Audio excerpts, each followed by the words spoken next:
They tell us that civilization began 5,000 years ago, that before the pyramids, before the first cities, humanity was little more than wandering tribes beneath a silent sky. Yet scattered across this planet are monuments that defy that story, monuments that whisper of something older, deeper, and infinitely stranger. From the deserts of Turkey to the jungles of Cambodia, from the plateaus of Peru to the megalithic coasts of France, each bears the same silent signature: geometry. Angles, circles, ratios, mathematics carved into stone, and the precision of these works is so exact, so impossibly advanced, that even today we cannot fully explain how or why they were built. What were these people measuring? Why align their temples and tombs with the rising of distant stars? Why carve rock with a precision that rivals our machines? The more we look, the more we find a pattern, numbers and alignments that seem to echo a single ancient understanding, that mathematics is not a human invention, but a universal truth. Across the world, this truth is expressed again and again. The golden ratio woven into temples that predate writing, pi encoded in the very shape of pyramids, perfect north-south alignments achieved thousands of years before the magnetic compass was ever conceived. It is as if these builders possess not only a mastery of stone, but of the cosmos itself. And so the question grows darker. Did humanity truly begin from nothing, or are we living in the shadow of forgotten knowledge? If you find yourself drawn to questions like these, to the spaces between science and mystery, then stay with me. You're not alone. Thousands of minds across time have looked up at the stars and wondered the same thing. Who taught the ancients to think in numbers so vast? Because the deeper we look into these ruins, the less they resemble the primitive experiments of early man, and the more they resemble the deliberate constructions of mathematicians, astronomers, and engineers. Göbekli Tepe in Turkey, older than Stonehenge by 6,000 years, was built with celestial alignments so precise they track the precession of the stars. The Great Pyramid of Giza encodes constants of our planet's dimensions with microscopic tolerances. Newgrange in Ireland channels sunlight through a narrow passage to illuminate a single stone only once each year, on the winter solstice, the rebirth of the sun. And in Greece, a corroded bronze mechanism recovered from a shipwreck still tracks lunar cycles, with a complexity unmatched for nearly 2,000 years. Each of these structures seems to speak a language of order, an architecture of pure thought. And yet, every one of them raises the same impossible question: how? How did early civilizations, supposedly bound by stone tools and muscle, create works of such precision? How did they calculate alignments to celestial bodies invisible for centuries at a time? How did they move and fit stones weighing hundreds of tons, shaping them to fractions of an inch without iron, steel, or modern mathematics? To explain it, we must either accept that these people were far more advanced than we have been told, or that they were inheritors of something older still. Civilization, after all, may not be a straight line. It may rise and fall in cycles like the stars themselves. Knowledge may be born, forgotten, and reborn again. And perhaps, in the dust of the ages, we are only now rediscovering what our ancestors already knew, that the universe speaks in the language of numbers, and that geometry is its memory. Some of the sites we'll explore in this journey are carved from the living bedrock of mountains. Others are aligned to constellations that no longer rise where they once did. Each bears evidence of careful observation, astronomical precision, and geometric mastery that should have been impossible for its time. But perhaps impossibility is only the boundary between what we think we know and what we have yet to remember. If you're new to Frontiers of Infinity, this is where our exploration begins, at the edges of reason, where history becomes myth and mathematics becomes something sacred. If you wish to see how deep this mystery goes, I invite you to stay. There are many more worlds waiting in the stones. Because the ancients may not have left behind words, but they did leave us equations, structures that reveal the same constants that govern the stars, the planets, and even the geometry of life itself.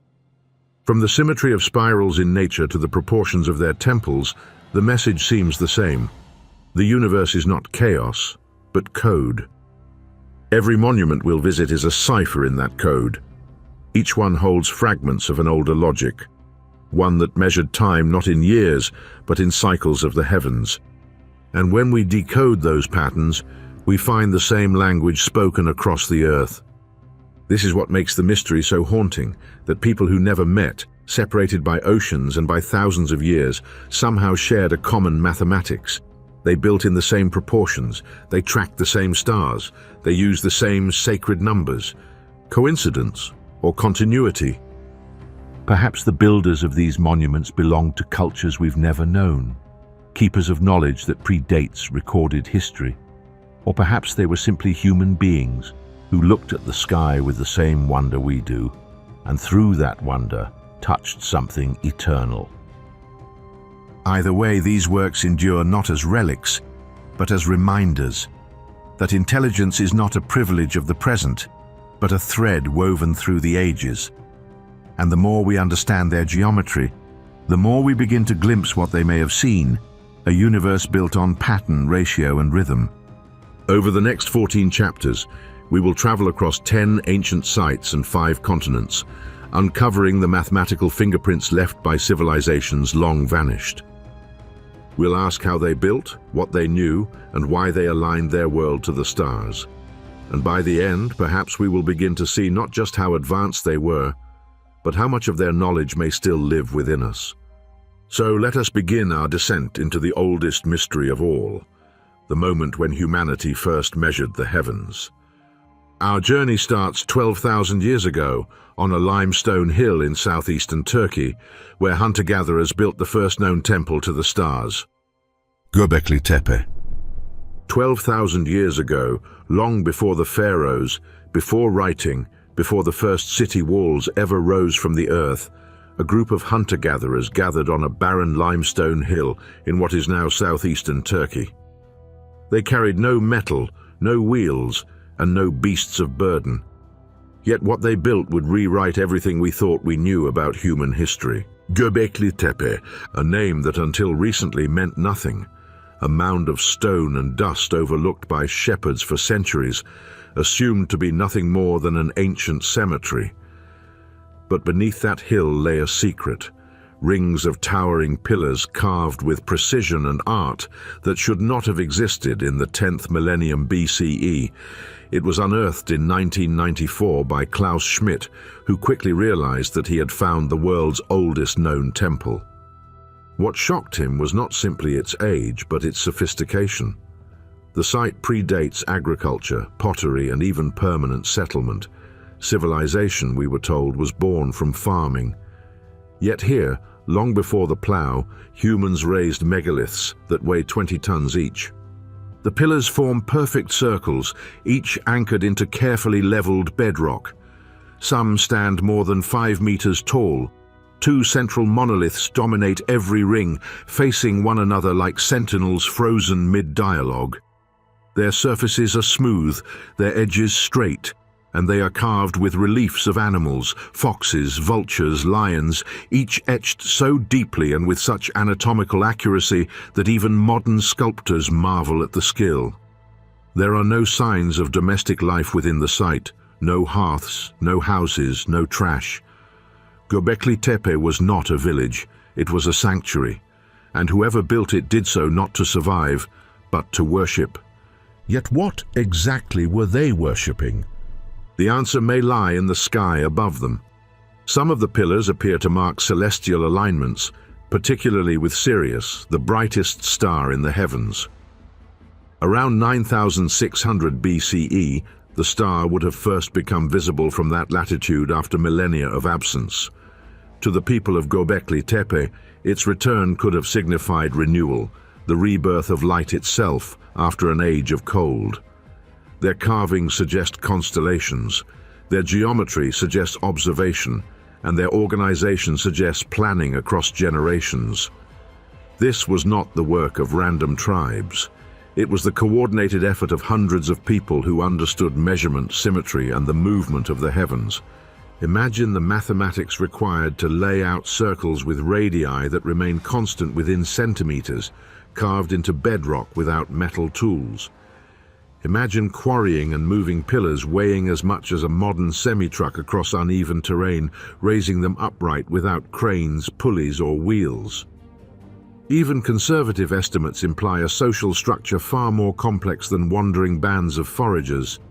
Someone had to design, someone had to direct, and someone had to motivate, through faith, through ritual, or through knowledge that the sky itself demanded replication on Earth. The site contains patterns that repeat from circle to circle, suggesting a single architectural plan. Distances between enclosures reveal geometric relationships, ratios, diagonals, alignments to true north, all executed with eerie consistency. Modern surveys using ground-penetrating radar have revealed that what has been excavated, barely 5%, is only the beginning. At least 20 more enclosures lie buried beneath the hill, still untouched, waiting. And then comes the most haunting fact of all. The people who built Göbekli Tepe buried it. Sometime around 8000 BCE, they deliberately filled their masterpiece with debris, sealing the circles under tons of soil and stone, as if to hide them from time. No flood, no collapse. Deliberate burial, systematic and thorough. It was an act of closure, perhaps ritual, perhaps fear. But why would a culture expend such unimaginable labor only to erase its own creation? Some researchers suggest that the site marks the end of an era, the moment humanity transitioned from a world of sky worshippers to one of farmers and kings. Others whisper of catastrophe, the Younger Dryas event, a climatic upheaval that brought sudden cold and chaos to the earth. Perhaps Göbekli Tepe was entombed not to preserve it, but to protect something far older, a memory or a warning. Whatever the reason, the knowledge embedded in these stones did not die. Less than 1,000 kilometers away and thousands of years later, we find temples and tombs echoing the same orientations, the same animal symbols, the same obsession with the heavens. It is as if the blueprint of Göbekli Tepe spread like a spark, igniting the birth of civilization itself. From Mesopotamia to Egypt, from the Indus to the Andes, the same motifs reappear. Circles, pillars, the marriage of sky and stone. To observe the cosmos with such fidelity would have required generations of record-keeping. Without writing, that knowledge had to be carried in memory, encoded in myth, embedded in ritual. Each pillar at Göbekli Tepe may have been more than a stone. It may have been a data point in a vast oral equation, a living calendar of the sky. When modern astronomers map the positions implied by the carvings, they find correlations not only with Sirius, but with constellations that mark the solstices and equinoxes of that ancient age. The builders may have understood the precession of the equinoxes, the slow wobble of Earth's axis that shifts the stars' positions over thousands of years. That cycle, 26,000 years long, is one of the most profound motions in the cosmos. To have even suspected it implies observation across centuries. Göbekli Tepe, then, is not merely old. It is an intellectual fossil, the earliest known evidence of the human mind reaching beyond survival to seek pattern in the infinite. It stands as proof that intelligence does not emerge suddenly from agriculture or empire. It flowers wherever wonder does. We look upon these stones and see our ancestors. But perhaps what we are truly seeing is ourselves, our eternal compulsion to understand, to measure, to build meaning into the void. Göbekli Tepe is the first whisper of that impulse made manifest. It is where architecture becomes astronomy, where myth becomes mathematics, where humanity first looked at the stars and decided to mirror them in stone. As we move forward in this journey, each site will build upon this revelation. Each will show how the same geometry resurfaced across continents, as if the universe itself were teaching us its language again and again. Göbekli Tepe is not just the beginning of architecture, it is the beginning of memory. And from this hill of buried circles, a question still echoes through 12 millennia of silence. What did they see?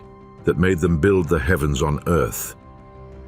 On the edge of the desert, beneath the unblinking Egyptian sun, stands a monument that seems less built than engineered by something beyond time. The Great Pyramid of Giza. A mountain of stone so vast, so mathematically precise, that even after 4,500 years, its perfection defies explanation.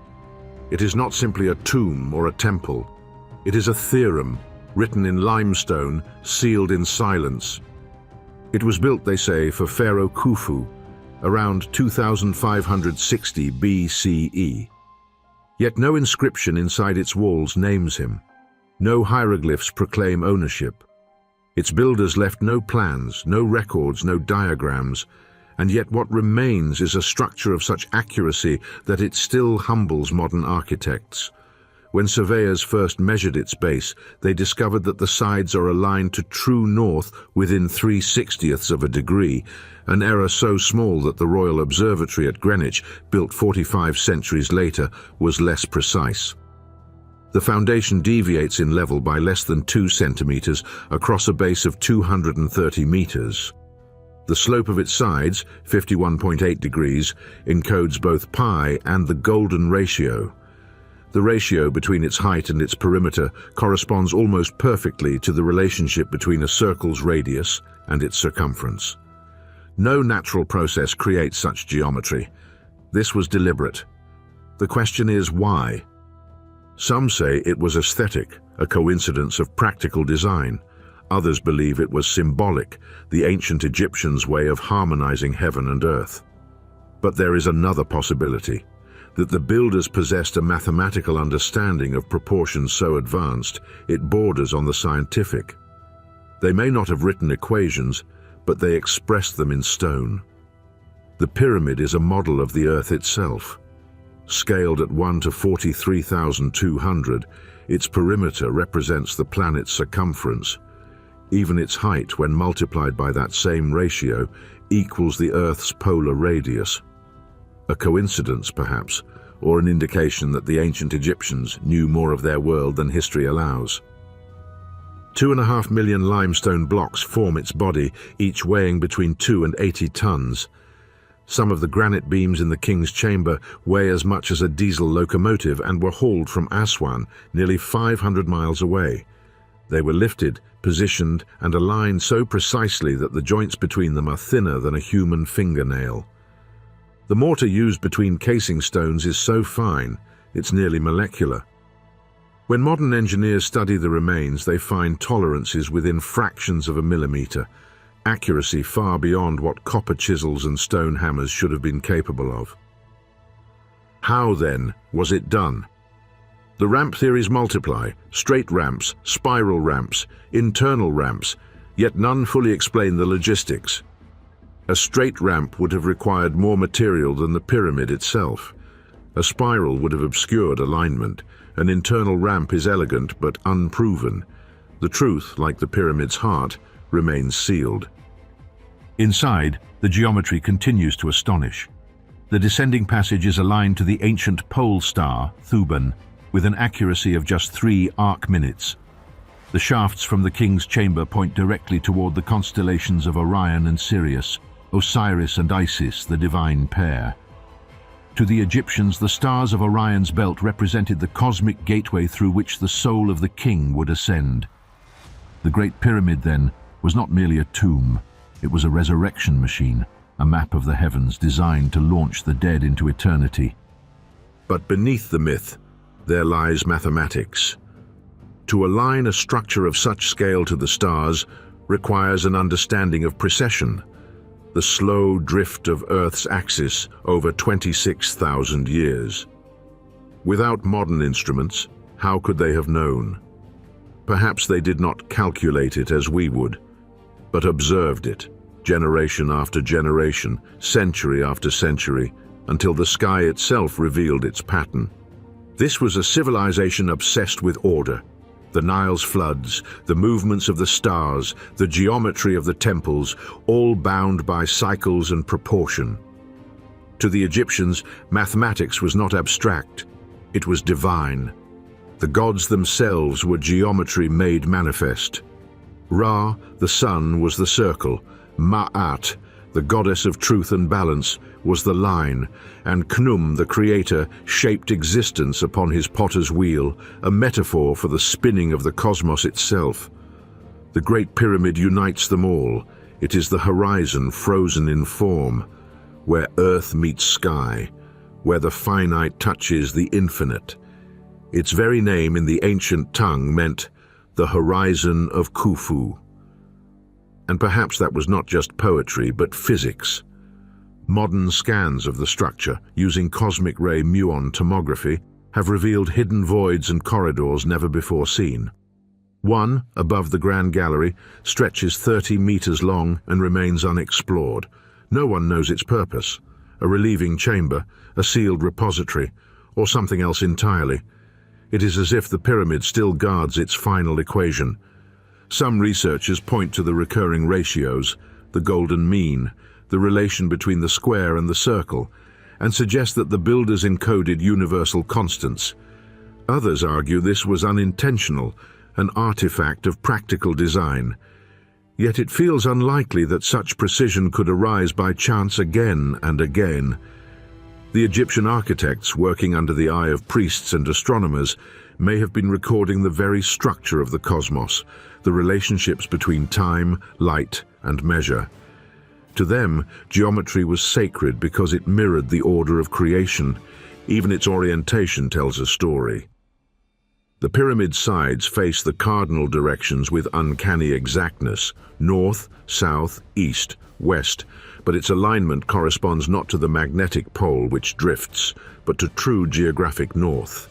To find it, one must observe the rotation of the heavens and bisect the angle traced by circumpolar stars. This method, though possible, demands a level of observational astronomy so refined it borders on the miraculous. Every measure of the Great Pyramid reveals another layer of impossible knowledge. Its height, when multiplied by 10 to the 9th power, equals almost exactly the distance between Earth and the Sun. Its base perimeter, divided by twice its height, equals pi to 3 decimal places. The King's Chamber dimensions reflect the golden ratio, and the ratio of the base to the height equals the proportion of the Earth's hemisphere to its radius. The monument stands at the precise center of Earth's landmass, equidistant from the North Pole and the equator, and from the eastern and western extremes of the continents, all of which could perhaps be coincidence. But too many coincidences become a pattern. If Göbekli Tepe was the first spark of geometry, the moment humanity looked upward, then the Great Pyramid is geometry perfected. It is the mind of ancient man made eternal. Whether it was a tomb, an observatory, or a monument to the mathematics of creation itself, its message remains clear: that knowledge, once achieved, can be written into stone so perfectly that it outlives language, empire, and even memory. In its shadow, time itself seems to pause. The desert wind moves, but the pyramid endures, still facing true north, still reflecting the golden proportions, still defying every limit of its age. A message in geometry whispered across 45 centuries. We were not as primitive as you think. And so the mystery deepens. If Egypt's engineers achieved this level of perfection in 2500 BCE, where did they learn it? Was it the culmination of thousands of years of accumulated sky watching? Or the faint echo of something even older passed down from a forgotten world? In the next chapter, we will leave the deserts of Egypt for the green hills of Ireland, where another monument waits, smaller in scale, but equally bound to the heavens. A structure that captures not the stars, but the light of the sun itself. Newgrange, the tomb that glows with the rebirth of the year. Across the emerald fields of Ireland, in a gentle bend of the River Boyne, lies a mound of earth and stone that predates the Great Pyramid by half a millennium. Its shape is humble from afar, a rounded hill wrapped in grass and quartz. But within its ancient heart, light itself performs a miracle. For just 17 minutes each year, at the exact moment of the winter solstice, The rising sun pierces its entrance and travels 60 feet through a narrow stone corridor, illuminating a chamber that has waited in darkness for 5,000 years. This is Newgrange, a tomb that marks the death of winter and the rebirth of the sun. It was built around 3200 BCE at a time when metal was unknown and writing did not yet exist in Europe. Yet its builders possessed knowledge so precise, so astronomically exact, that the monument still functions flawlessly after 50 centuries. The alignment of its passage, its angle, and even the height of its narrow roof box are tuned to the horizon with mathematical perfection. When Professor M.J. O'Kelly first witnessed the solstice light enter the chamber in 1967, he realized he was standing inside the oldest surviving solar observatory on Earth. Newgrange belongs to the same Neolithic world that raised Stonehenge and Karnak, but it surpasses them in subtlety. Its design unites architecture, astronomy, and ritual in one breathtaking act of geometry. The mound itself spans 85 meters across, containing nearly 200,000 tons of earth and stone. 97 great curbstones form its base, many carved with spirals, lozenges, and circles. The great entrance stone, etched with an intricate triple spiral, guards the doorway like a code. No two spirals are alike. Some turn clockwise, others counterclockwise, some intertwine. Scholars have proposed meanings, solar cycles, lunar phases, the endless rotation of time, yet none fully explain the complexity. Perhaps they were more than symbols. Perhaps they were mathematics in motion, a language of pattern designed to preserve what could not be written. The builders of Newgrange understood more than the path of the sun. They understood the tilt of the Earth's axis and the slow drift of time. To align the passage to the solstice sunrise required long observation, decades of watching the sun's motion along the horizon, year after year, to determine the point of its return. They calculated the angle of the passage to match the sun's elevation at this latitude, 24.5 degrees, adjusting for the slight rise of the distant hills. Over a distance of 60 feet, their error margin is less than 1 degree. Even modern engineers with lasers and satellites marvel that such precision could be achieved with nothing more than wood, stone, and sight. The light that enters Newgrange is not random sunlight.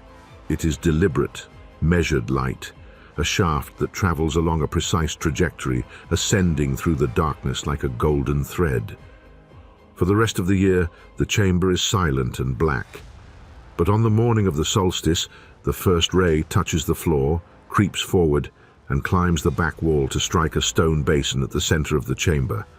A ritual heart illuminated for less than 20 minutes before the light withdraws again into shadow.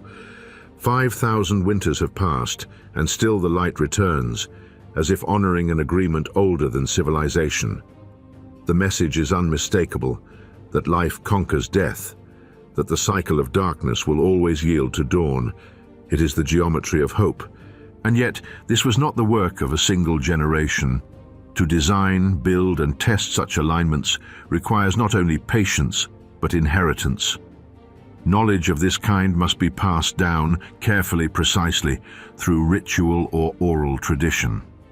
The builders of Newgrange were farmers, but their understanding of time reveals astronomers. Their engineering of the corbelled roof, layered stone upon stone in a narrowing spiral until it closes at the top, has kept the chamber dry for over 5,000 years. Not a single drop of water has ever entered. To achieve this, they used mathematics of proportion and curvature that would not be rediscovered in Europe for millennia. Even the stones themselves are not local. The gleaming white quartz that forms the mound's facade was brought from the Wicklow Mountains, over 50 miles away. Dark granite stones from the Mournes to the north were also carried here, transported along rivers and overland with means we can only guess at. Each piece was chosen, positioned, and balanced, its weight distributed with an engineer's instinct. Newgrange is not just a tomb.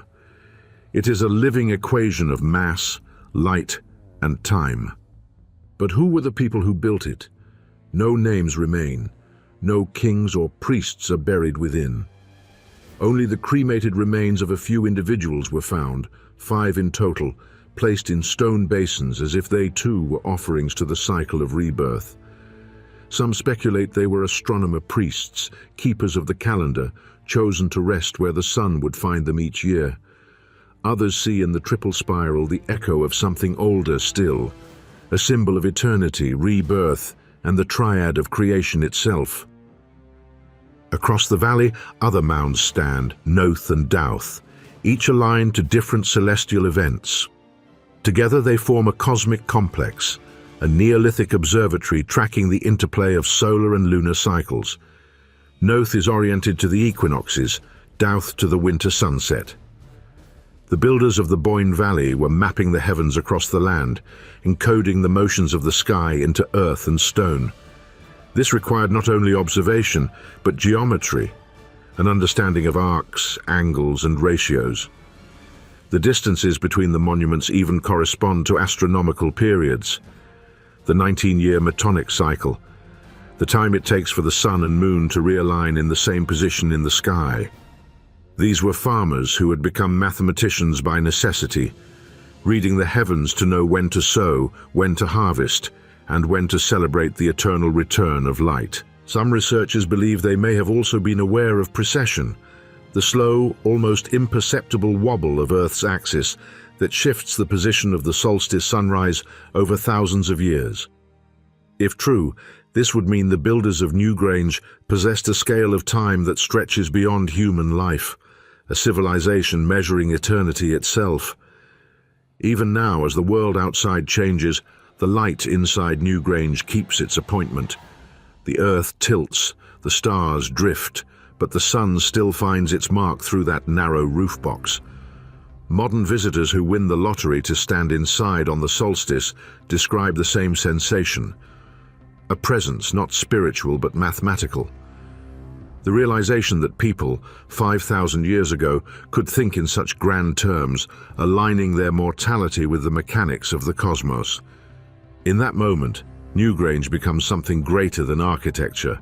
It becomes an equation of faith, not in gods, but in order. The belief that light, time, and geometry are the same eternal truth. If Göbekli Tepe was the birth of wonder and the Great Pyramid the perfection of form, then Newgrange is the moment when humanity learned to merge the two, to shape time itself into architecture. The tomb is both a clock and a promise. It tells us that we have always known, deep down, that darkness is temporary and that knowledge, like sunlight, will always find its way home. And when the solstice sun withdraws and the chamber falls silent once more, the message lingers in the dark stones. Everything dies, but nothing ends. Every shadow is only the waiting shape of the light to come. Along the windswept coast of Brittany in western France, an ocean of stone stretches toward the horizon. Nearly 3,000 granite monoliths, some standing upright, others leaning with the slow surrender of centuries. They are known as the Karnak stones, a riddle in plain sight. Rows of standing stones arranged with such precision and purpose that they transform the landscape into an ancient equation. No walls, no roofs, no writing, just geometry on a colossal scale. The stones of Karnak predate the pyramids by 1,000 years. Their origins vanish into the Neolithic twilight, sometime between 4,800 and 3,300 BCE. And though the sea has crept closer and the soil has shifted, their alignments endure, kilometer after kilometer of parallel rows converging toward the rising sun. Circles, dolmens, tumuli, thousands of megaliths arranged in patterns so vast they can only be seen from above. To walk among them is to stand inside the skeleton of forgotten knowledge.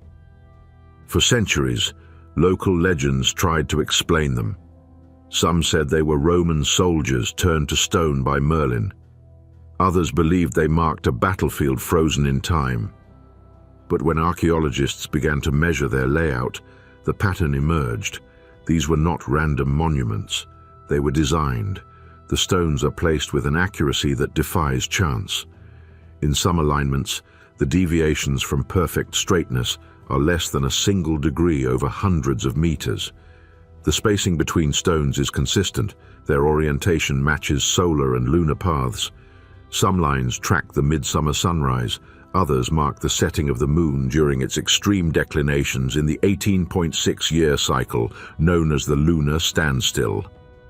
Whoever built Karnak understood the sky not as myth, but as mathematics.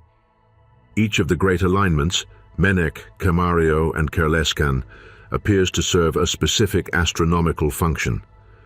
The rows of Menek, the oldest, point directly toward the point on the horizon where the sun rises on the longest day of the year.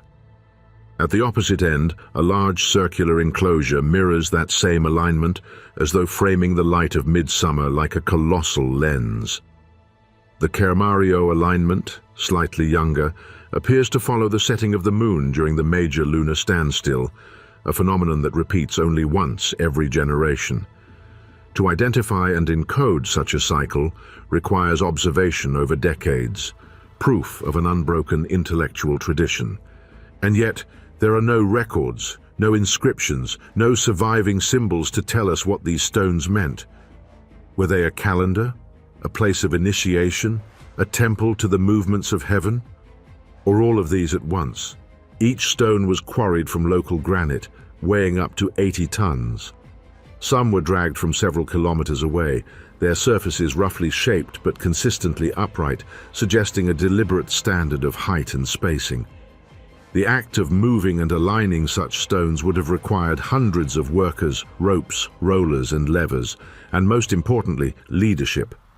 To coordinate the placement of thousands of megaliths across more than 4 kilometers of terrain demands not only manpower, but mathematics.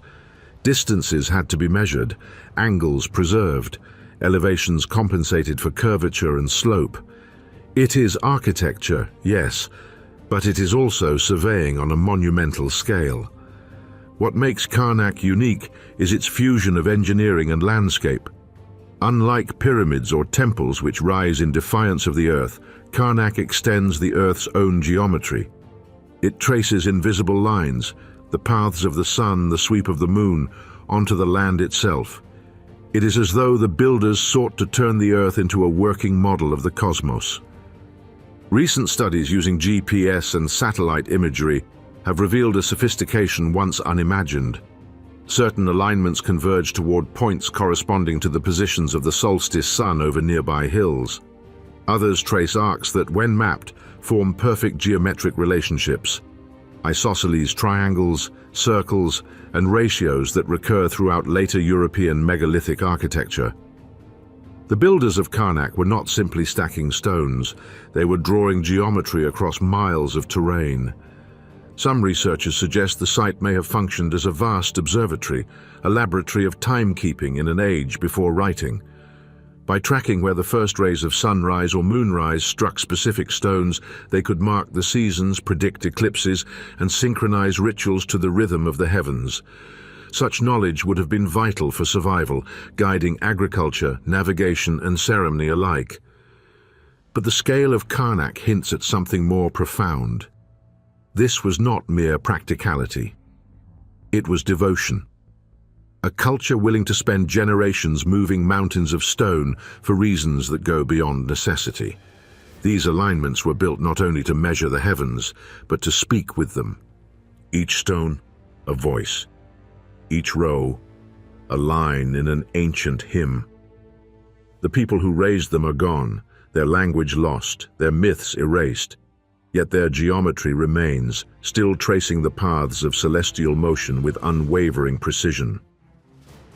As the centuries passed, the Atlantic winds buried them in grass and legend. Churches were later built on nearby mounds, as if Christianity instinctively claimed the power that still radiated from the stones. But even now, long after their builders vanished, the patterns persist. The deeper mystery lies not only in how they built it, but in why the same mathematics appears elsewhere, across continents, among cultures that never met. The geometry of Karnak echoes in Britain's Avebury and Stonehenge, in Portugal's Almendres Cromlech, even in distant Malta. the same proportions, the same solar and lunar symmetries. It is as if Europe's Neolithic peoples shared a common geometry, a language of number and shape carried not by empire, but by memory. Karnak may have been their genesis point, a node in a forgotten network of prehistoric science. If so, then these stones are not the ruins of superstition, but the remnants of Europe's first intellectual revolution. And yet, to stand among them today is to feel something else entirely. Not the cold precision of calculation, but the pulse of awe. The silence between the stones hums with the same question that has haunted every age since. How did they know?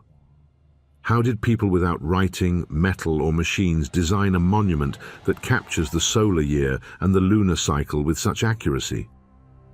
Were they simply keen observers of the heavens, or inheritors of a much older tradition, one passed down from cultures that vanished at the end of the Ice Age? The answer, if it exists, remains locked within the stones themselves. Time and weather have softened their edges, but not their alignment. They still point patiently toward the same horizons as though waiting for us to notice. Karnak is Europe's forgotten geometry, a place where the earth, the sky, and the human mind first entered into a dialogue of design. It is older than language, older than myth, yet it speaks a truth that endures, that mathematics is not invention, but discovery, that to measure the heavens is to glimpse the divine. From the cold Atlantic winds of Brittany, the trail of this ancient geometry now leads east, toward the jungles of Cambodia, where thousands of years later, another civilization would attempt to recreate the cosmos itself in stone. There, geometry becomes not only knowledge, but faith. The sacred design of the universe, raised as a temple on earth. In the steaming jungles of Cambodia, where banyan roots swallow ancient stone, rises a monument that defies both ruin and reason. It is vast, symmetrical, and cosmic in scale. A city built as an equation, a temple designed not merely for worship, but for time itself. This is Angkor Wat, the pinnacle of Khmer genius, and one of the most extraordinary mathematical structures ever conceived by human hands. Built in the early 12th century under King Suryavarman II, Angkor Wat was dedicated to Vishnu, the preserver of worlds, yet its perfection transcends religion. The more one measures it, the more it seems to map not only heaven, but the machinery of the universe. Its corridors, towers, and courtyards form ratios that echo the motions of planets, the length of years, and the great cycles of precession that span tens of millennia. Every stone in Angkor Wat is part of a vast equation, a temple that counts time. The temple complex covers more than 400 acres, enclosed by a moat nearly 4 kilometers long. At its center rises a quincunx of towers, the highest piercing the sky at 65 meters. Each level ascends in perfect proportion, as if climbing from the mortal world toward the celestial. When measured, those proportions reveal mathematical relationships astonishingly precise. The distance from the outer wall to the central shrine mirrors the number of days in a solar year. The measurements of its galleries and terraces correspond to lunar months, the precessional cycle, even the supposed ages of the universe as described in ancient Indian cosmology. The numbers repeat with an elegance that suggests intention, not coincidence. In the Hindu system, the ages of the world, the yugas, unfold in cycles of 4,320,000 years. Divide that vast number by 1,000, and you find the same pattern embedded in the dimensions of Angkor Wat. The architects were expressing eternity through proportion, binding myth and mathematics into a single design. To build such a structure would be staggering today. In the 12th century, it was inconceivable. 5 to 10 million sandstone blocks, quarried from the distant Kulin Mountains and floated downriver, each one carved and placed without mortar. The precision of the joins, the symmetry of the towers, the perfect leveling of the foundations, all achieved on swampy ground that should have swallowed it whole. Modern engineers have discovered layers of sand and gravel beneath the foundations, an early form of soil stabilization. The builders of Angkor understood the weight of stone and the behavior of earth. They built for eternity. But Angkor Wat is not merely engineering. It is astronomy in stone. Its orientation is reversed compared to most temples. Its entrance faces west, toward the setting sun. Some scholars interpret this as a symbolic alignment with Vishnu, the god associated with the West. Others believe it was chosen to mark an astronomical phenomenon, the equinox sunset, when the sun aligns precisely with the temple's central axis and passes over the towers in a straight line. At that moment, for a few seconds each year, the temple becomes a sundial of cosmic precision, capturing the sun's descent with mathematical perfection. The bas-reliefs on the temple walls contain more than art. They are calendars. There are 1,796 carved apsaras, celestial dancers, and their number appears to correspond to lunar cycles spanning decades. The central causeway, when measured, encodes ratios tied to the Earth's circumference. Even the moat may serve a purpose beyond aesthetics. Its perimeter mirrors the dimensions of the equator when scaled according to the ratio of the temple's main tower to its base. Each discovery tightens the web, proof that this is not merely a temple, but a model of the universe itself. The builders worked according to Vastu Shastra, the ancient Indian science of architecture, a system that links geometry with cosmic harmony. According to these principles, the universe is ordered by a cosmic grid called the mandala. Angkor Wat is a three-dimensional mandala, a projection of the heavens onto Earth. Every tower represents a mountain of the gods, every courtyard a plane of existence. The central sanctuary symbolizes Mount Meru, the axis of creation, around which the sun, moon, and stars revolve. To walk through Angkor Wat is to move through the cosmos itself, from the outer oceans of chaos to the still center of divine order. Yet the deeper one looks, the stranger it becomes. When archaeologists mapped the surrounding jungle with airborne lasers, they discovered that Angkor was not a single temple, but the center of a vast urban grid. Canals, reservoirs, roads, and subsidiary temples all aligned with mathematical precision. The entire city was designed according to a grand geometric plan spanning over 1,000 square kilometers. This was not coincidence. It was the physical manifestation of a cosmic diagram, the heavens translated into infrastructure. And then there is the question of knowledge. How did 12th century builders working with wooden scaffolds and simple sighting instruments calculate such astronomical constants? Within the bas-reliefs lie numbers representing the solar year, the lunar month, and even the precessional cycle of 25,920 years, values that require long-term celestial observation. This knowledge, some argue, may have come from older Indian texts like the Surya Siddhanta, an astronomical treatise containing formulas astonishingly close to modern calculations. If the Khmer architects possessed this knowledge, they did not merely reproduce it, they elevated it. They transformed abstract mathematics into living architecture. Angkor Wat's perfection was not accidental. Every measurement, every carving, every reflection in the water was meant to reveal the unity of creation. Even sound plays a role. Some inner galleries produce echoes that resonate at precise intervals, as if designed for chants to sustain harmonic frequencies. To the ancients, vibration was not merely sound. It was the fabric of reality itself.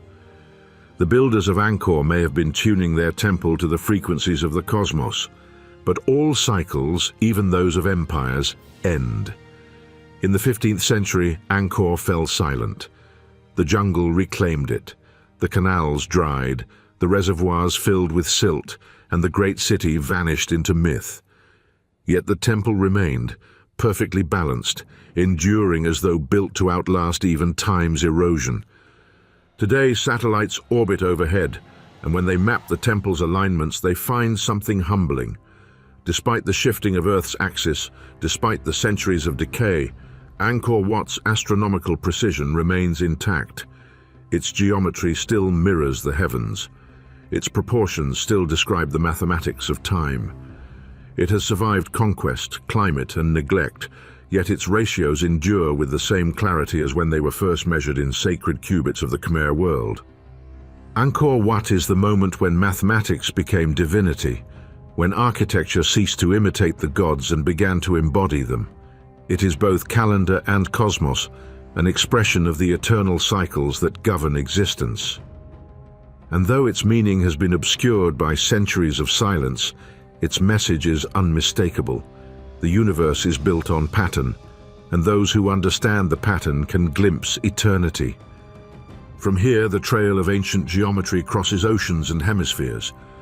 The next chapter takes us high into the Andes, where another civilization shaped stone with an accuracy that rivals the precision of Angkor, but without writing, without wheels, and without metal. There, amid the thin air and blazing sun, the stones fit so tightly that even a blade of grass cannot pass between them. Sacsayhuaman, the fortress of impossible stone. High in the thin air of the Andes, above the ancient city of Cusco, lies a wall that defies logic. Its stones weigh more than locomotives, yet fit together with such precision that not even a blade of grass can slip between them. The Spanish conquistadors called it the work of giants. The Inca called it Sacsayhuaman, a fortress, a sanctuary, a monument to the gods. But to those who measure its geometry, it is something else entirely. A masterclass in engineering so advanced, it might as well have been carved by mathematics itself. The great zigzag walls of Sacsayhuaman stretch across the hillside like the spine of some ancient beast. Each block is unique, polygonal, irregular, and yet interlocked with a perfection that mocks the crude stonework of later centuries. Some weigh over 300 tons, quarried from miles away, cut with flawless precision, and placed so carefully that 500 years of earthquakes have not shifted them.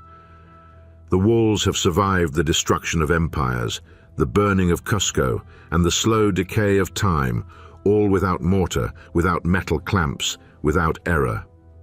The Inca claimed to have built it under the reign of Pachacuti in the 15th century, but the stone tells a more complicated story. At its base are blocks so massive and weathered that they seem far older than the rest, relics of an earlier age, perhaps inherited from a forgotten civilization. The Spanish, stunned by its scale, believed it to be the work of demons. Yet when engineers study it today, they find no demonic magic, only a mystery of geometry, physics, and human genius that remains unsolved. The precision of Sacsayhuaman lies not in straight lines, but in curves. Every joint follows a subtle convexity, an invisible bulge designed to lock the stones together. Each block's face angles inward slightly, distributing weight in perfect balance. The stones were shaped to interlock in 3 dimensions, absorbing seismic vibrations rather than resisting them. Modern architects recognize the same principle in earthquake-resistant designs today. The builders of Sacsayhuaman knew that to defy the earth, one must move with it. The quarry lies several kilometers away across the Tika Tika Plateau. To transport stones of such weight, some exceeding 100 tons, would have required an understanding of leverage, ramps, and friction far beyond what conventional history credits to the Inca. They had no wheels, no draft animals, and no iron tools. Yet they carved and moved these stones with a precision that rivals modern machining. When examined under magnification, the surfaces of the blocks show no chisel marks, only smooth, undulating planes, as if molded rather than carved. The corners are sharp, the angles deliberate, the fits so perfect they create airtight seals. In some places, the stones even curve around each other like fluid frozen in motion. The technique is still a mystery. Some propose the use of pounding stones and abrasives. Others, more controversially, suggest a lost method of softening stone, an organic process forgotten to time. Whatever the truth, the result is a structure that has survived every test of the Earth's fury. Cusco lies on a fault line, and over the centuries countless earthquakes have reduced colonial and modern buildings to rubble. But Sacsayhuaman stands unbroken, the massive stones locked in place as if fused. When the ground trembles, the walls ripple but do not fall. Their geometry absorbs motion and transfers stress through a web of perfectly fitted angles. 5 centuries of observation have confirmed what the ancients already knew. Their wall was alive. It moved as the earth moved. But what was Sacsayhuaman's purpose? To call it a fortress is convenient but incomplete. The scale exceeds any practical need for defense. The upper terraces form 3 great zigzag lines, 3 walls stacked in terraces that mirror the movement of lightning. The name Sacsayhuaman itself translates roughly to satisfied falcon or head of the falcon, suggesting a symbolic design. From above, the entire structure resembles the head of a bird, with Cusco as its body, a city shaped according to celestial principles aligned with the constellations of the Inca sky. The Inca saw the heavens reflected in the land. Rivers were celestial pathways, mountains the resting places of gods. Sacsayhuaman, perched above the capital, was both fortress and observatory, both citadel and calendar.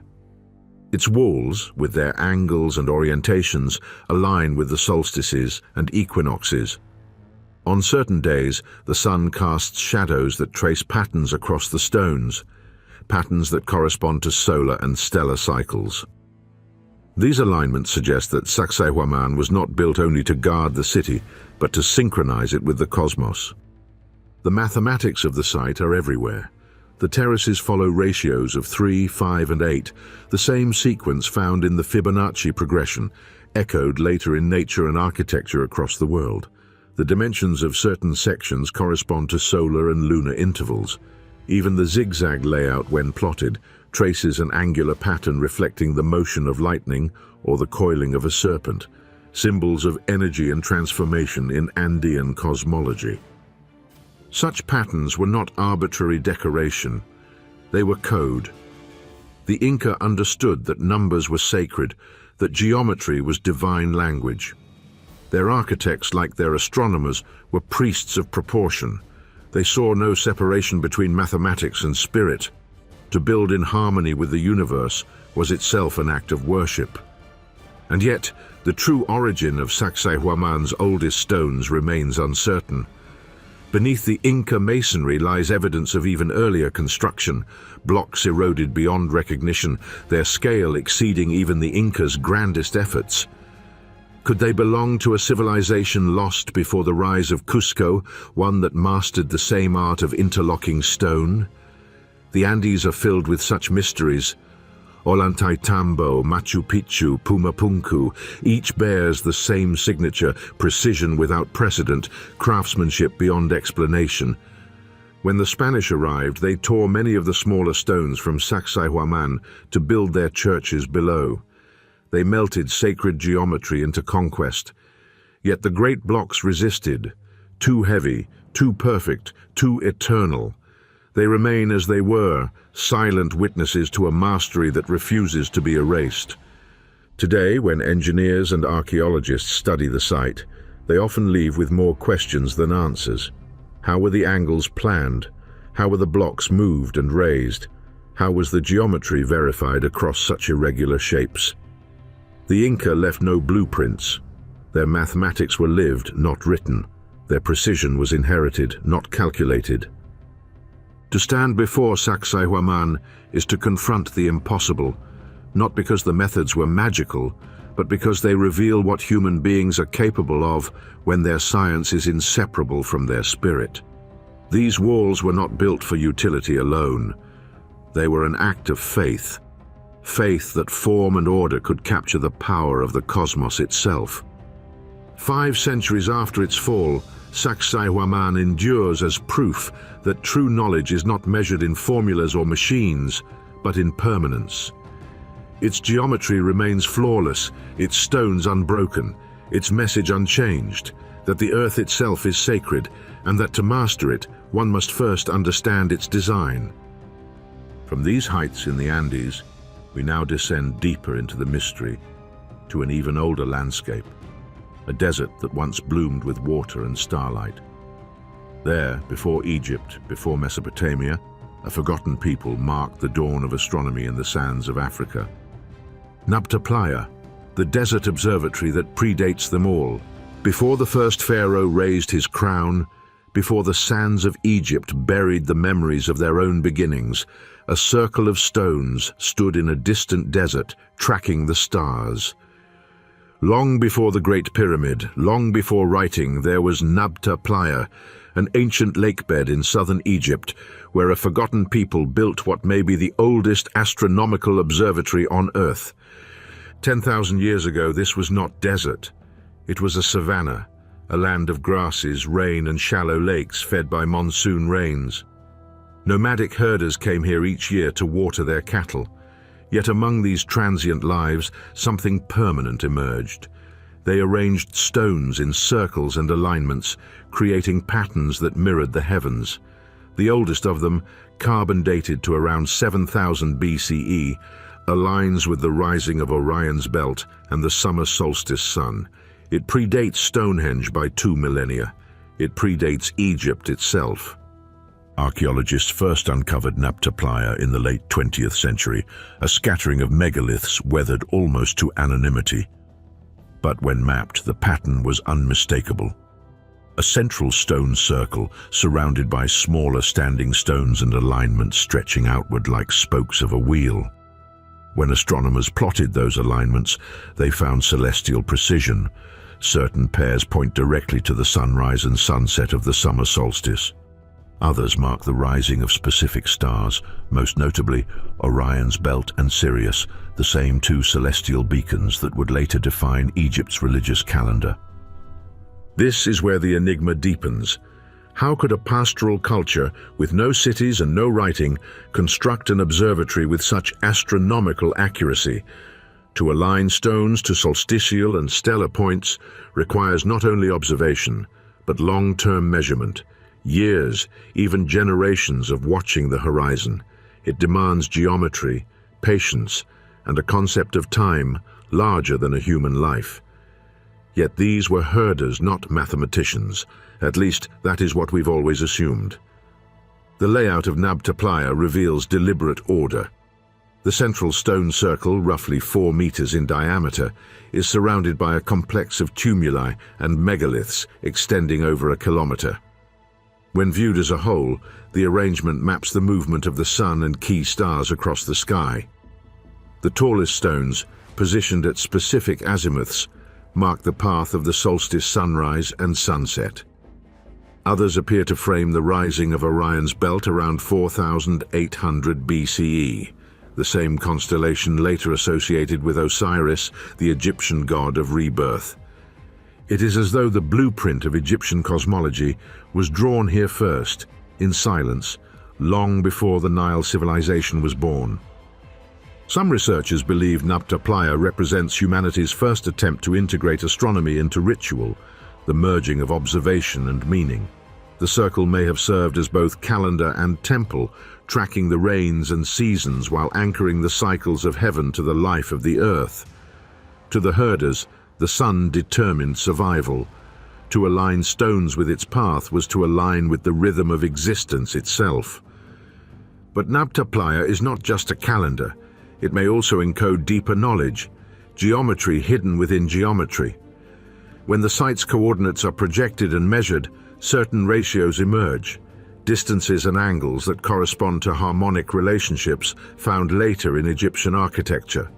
The spacing between keystones matches ratios of 3 to 4 to 5, the Pythagorean triangle, 2,000 years before Pythagoras was born.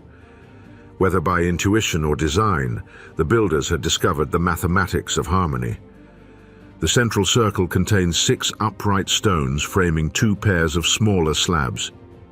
These pairs, when connected, align precisely with the summer solstice sunrise and the north-south meridian. To achieve such accuracy requires a fixed reference, something that can only be established through prolonged celestial observation. The builders of Nabta Playa, in other words, were the first known astronomers. When the rains failed and the savanna turned to desert, the people of Nabta moved north toward the Nile Valley. There they carried their cosmology with them. Over centuries, their sky-watching traditions evolved into the solar religion of Heliopolis and the star-aligned architecture of the Old Kingdom. The pyramid fields of Giza, the temples of Dendera, the celestial corridors of Abydos, all may trace their lineage back to this forgotten circle in the sand. The parallels are impossible to ignore. At both Nabta Playa and Giza, Orion and Sirius dominate the sky. Both cultures aligned monuments to the solstices. Both saw the sun as the bringer of life, death, and rebirth.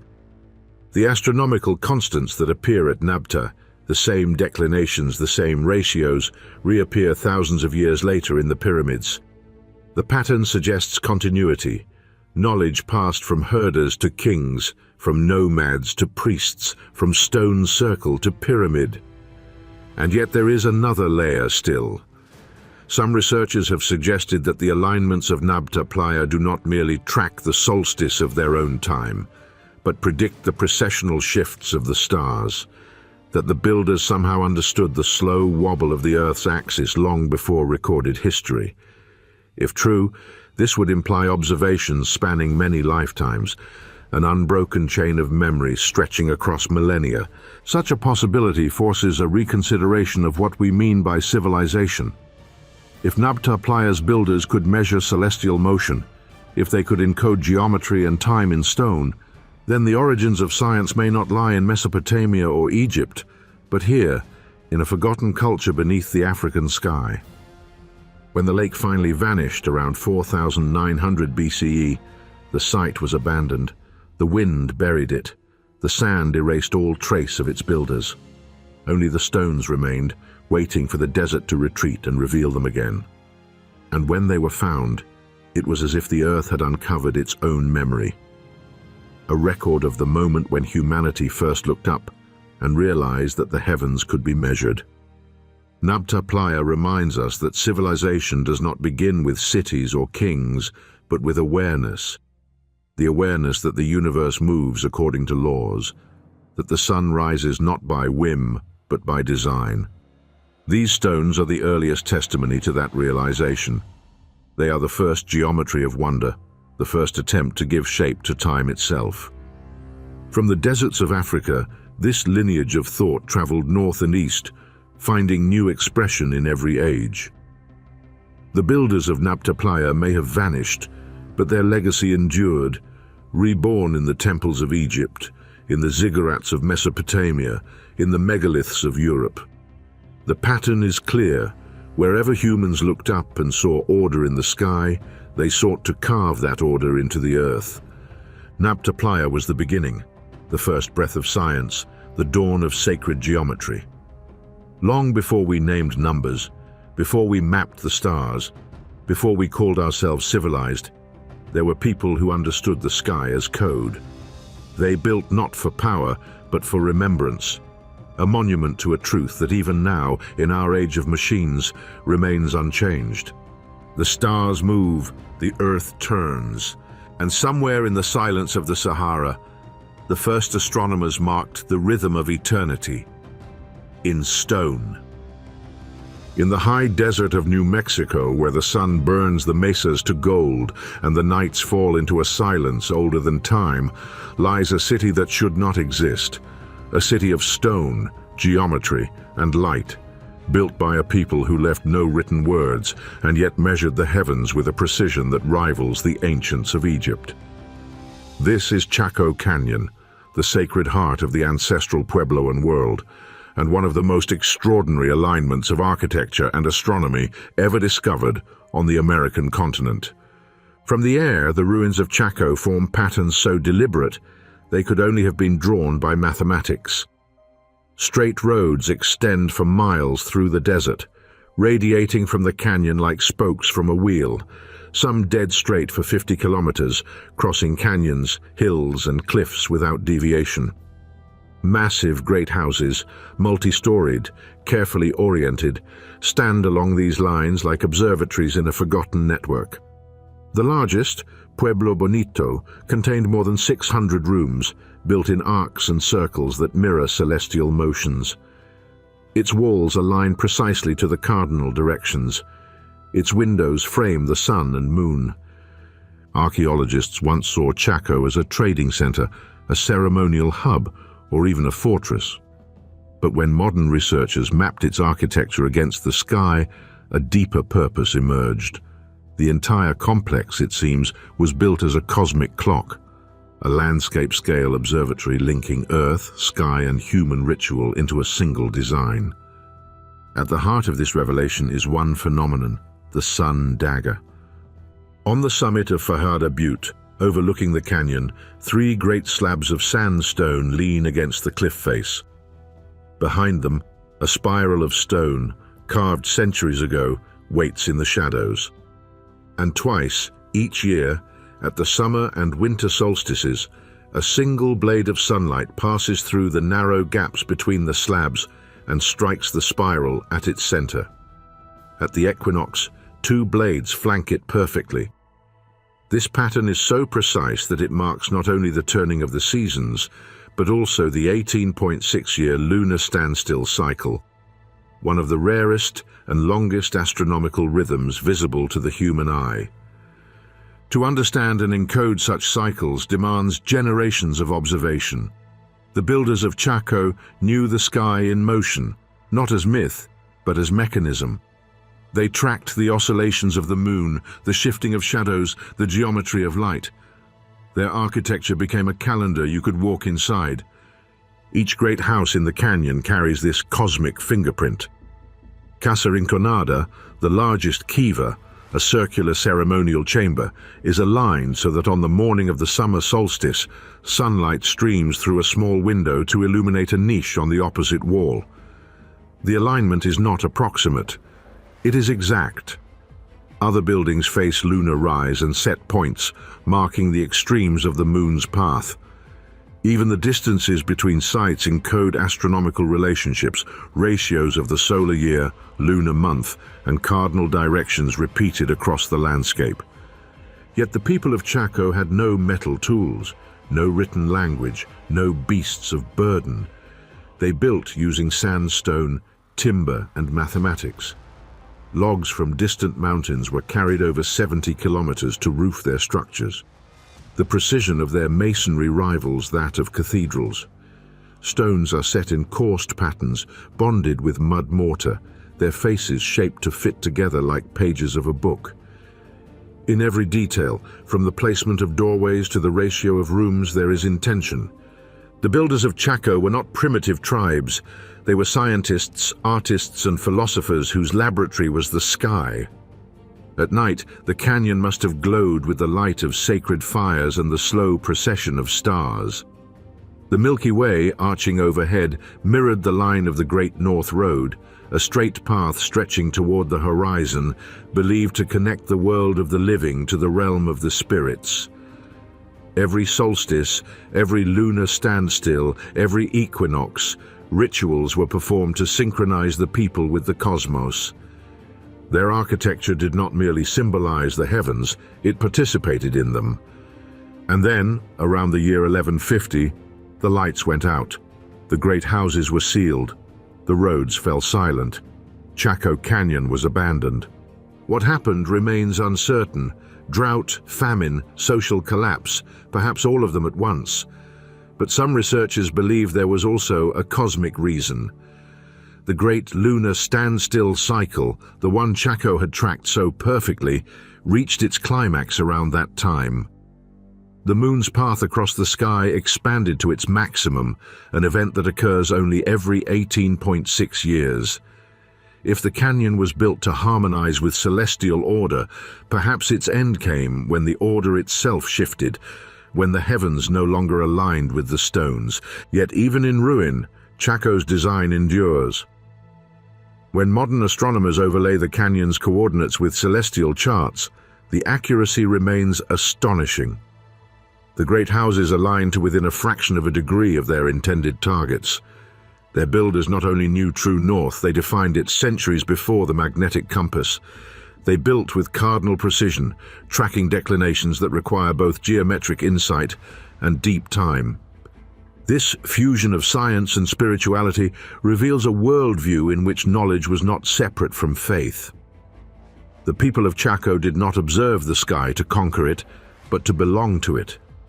They saw themselves as participants in a cosmic rhythm, each cycle of the moon, each turn of the sun, a pulse in the living heartbeat of the universe. Their legacy survives not in books, but in stone. The sun dagger still falls across the spiral each solstice, though the slabs have shifted with erosion. The great houses still stand, silent but ordered, their shadows moving like clock hands over the desert floor. When the solstice dawn rises over the canyon, light still enters the ancient windows in perfect alignment, just as it did 1,000 years ago. Chaco Canyon is a testament to the human desire to measure the unmeasurable, to turn time itself into architecture. Here, on this lonely plateau, a civilization without metal or writing mapped the same heavens that guided the pyramids and the temples of Angkor. Their geometry, though separated by oceans and millennia, speaks the same language, the mathematics of light. To understand Chaco is to understand a universal impulse, the need to anchor the infinite in the finite, to give form to the formless. From the desert herders of Nabta Playa to the builders of Chaco, the same truth echoes. Civilization is born not from conquest, but from curiosity. As the sun sets over the canyon's broken walls, the silence feels deliberate, a pause in a song that never ended. For even in abandonment, Chaco remains a clock still ticking. 1,000 years later, the cycles it measured continue in the sky above, indifferent to our memory yet faithful to their rhythm. And so, as the desert night deepens, the ancient city waits, not for rediscovery, but for comprehension. The architects of the sun and moon are gone, but their mathematics remains. The stones still speak. We have only begun to listen. From the deserts of the southwest, our journey now turns across the sea, to the waters off Greece, where a corroded bronze machine, recovered from a shipwreck, reveals that the ancients once built time itself into a mechanism, the Antikythera mechanism, the clockwork of the ancient world. In the blue silence of the Aegean Sea, a Roman ship sank more than 2,000 years ago. Its cargo was treasure, bronze statues, amphorae, marble torsos, the plunder of a fallen world bound for Italy. But hidden among those relics was something far greater. A corroded lump of metal, green with centuries of salt and decay. It seemed unremarkable at first, until the scientists who examined it realized it was not sculpture but machinery. Inside that rusted fragment lay gears, dials, inscriptions, the remnants of a device so sophisticated that it would rewrite everything we thought we knew about ancient technology. They called it the Antikythera mechanism. Recovered in 1901 by sponge divers near the Greek island of Antikythera, it remained a mystery for decades. But when X-ray imaging and computed tomography revealed its interior, the revelation was staggering. More than 30 bronze gears meshed in perfect harmony, teeth so finely cut that even modern craftsmen struggle to replicate them. The mechanism was no larger than a shoebox, yet it modeled the cosmos itself.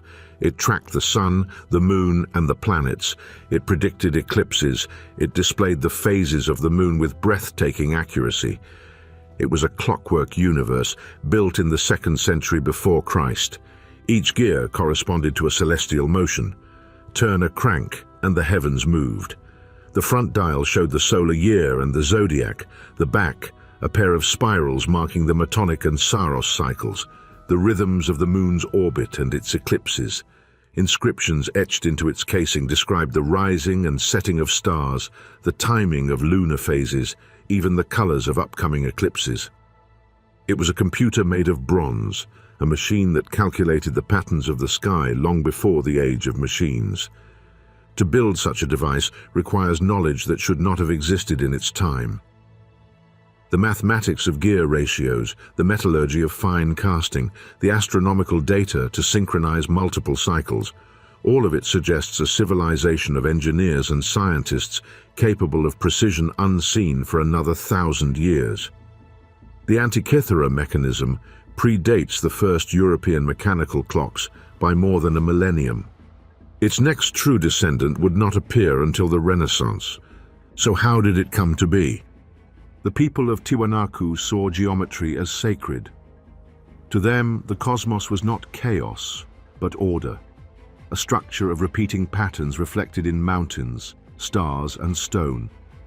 Pumapunku may have been their attempt to build that order into the physical world, to recreate the precision of the heavens on Earth. But the city fell. Around the year 1000 CE, the Tiwanaku civilization collapsed, likely due to climate change, famine, and social upheaval. The canals dried, the people scattered, and Pumapunku was left to the wind. Earthquakes shattered its perfect alignments. The Spanish looted its stones.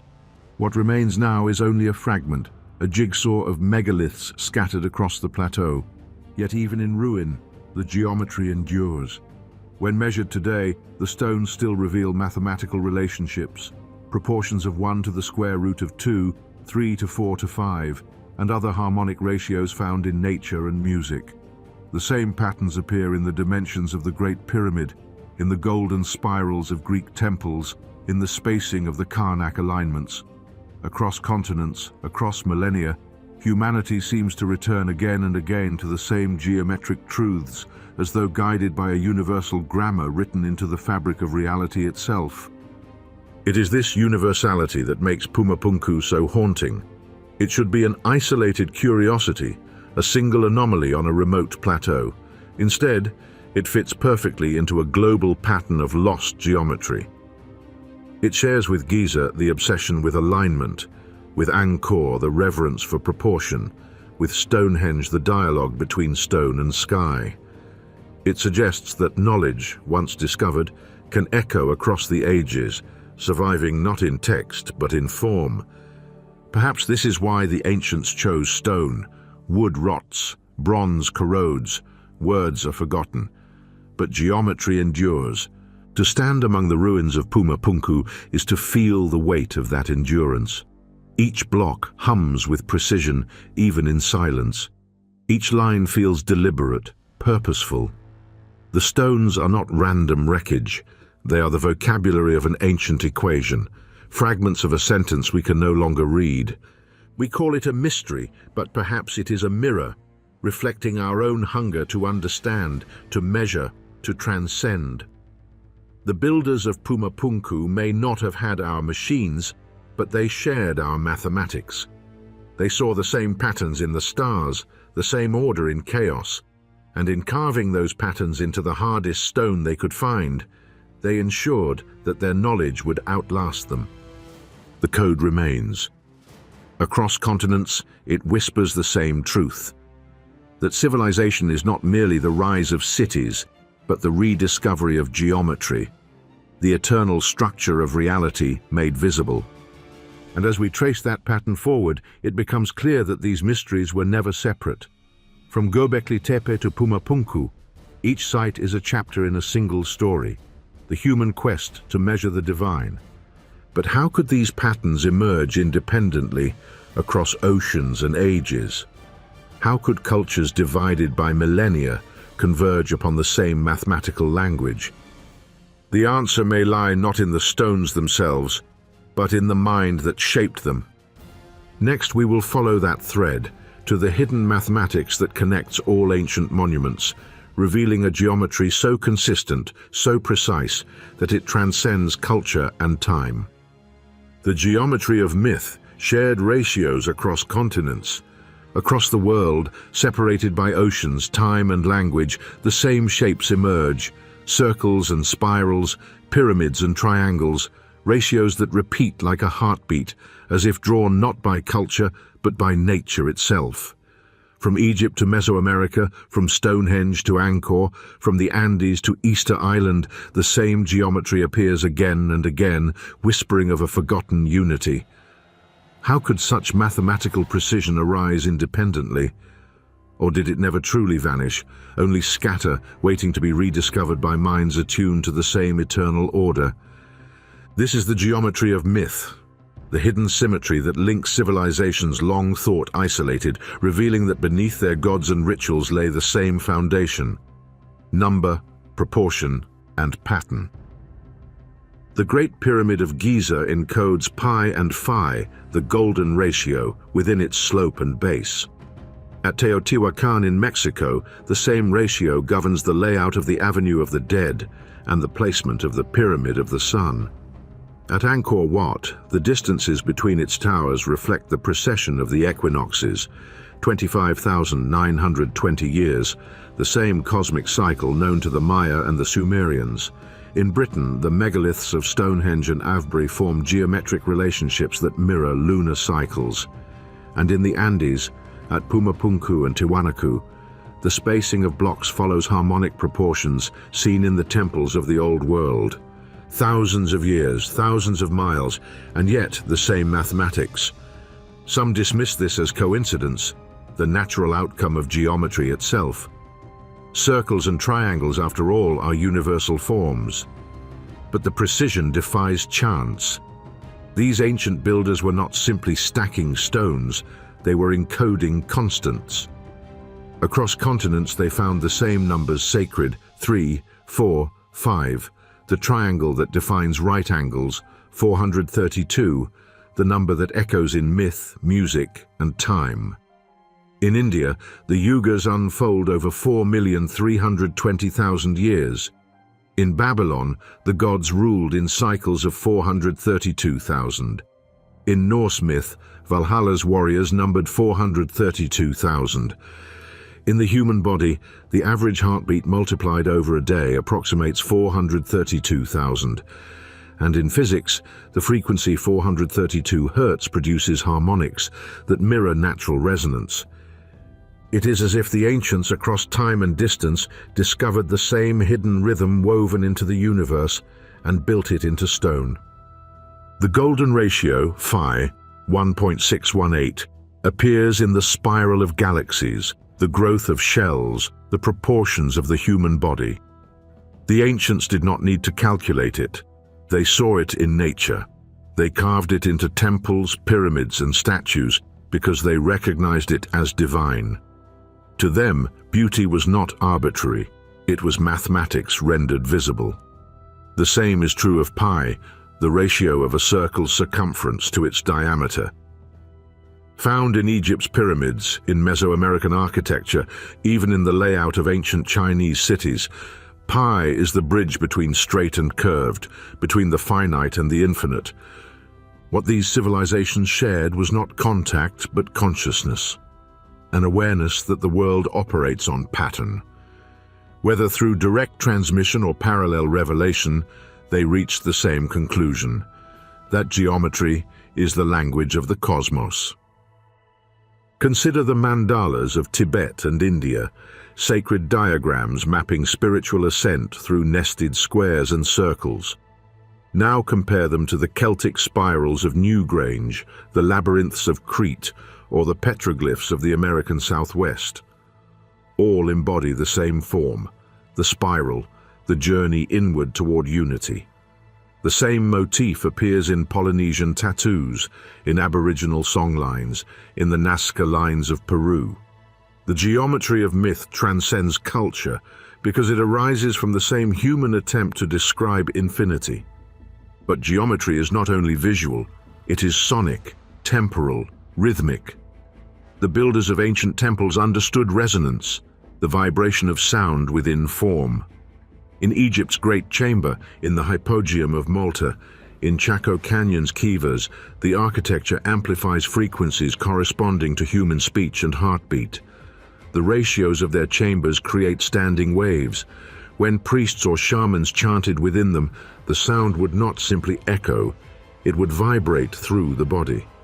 Architecture became instrument, mathematics became experience. Such design reveals a worldview in which science and spirituality were not divided. To measure the cosmos was to commune with it. Every temple, every pyramid, every circle was a physical expression of harmony. The same harmony seen in planetary motion, in tides, in the dance of electrons. The ancients did not study the universe as we do now. They lived inside its equation. Even myth itself encodes this geometry. The flood stories of Mesopotamia, the Mayan creation cycles, the Hindu destruction and rebirth of worlds, all follow astronomical timeframes. The ages of man, the great years of the gods. These are precessional numbers, describing the slow wobble of Earth's axis. When a civilization spoke of golden and dark ages, of epochs rising and falling, they were not only telling stories, they were describing the mathematics of the sky. Modern scholars call this astrotheology, the fusion of celestial observation and religious narrative. But to the ancients, there was no fusion, only unity. The gods were the planets, the heavens the divine machine, and time itself a circle that endlessly renews. The geometry of myth was their proof, that what is above is as below, that the universe and the human are reflections of one another. When we rediscover these ratios in ruins across the globe, we are not uncovering conspiracy or coincidence. We are glimpsing a forgotten intelligence, a shared intuition that consciousness and cosmos are bound by number. Whether by diffusion or by parallel invention, humanity's greatest civilizations found the same truth, that mathematics is not invention, but revelation. And yet, for all its universality, this knowledge was fragile.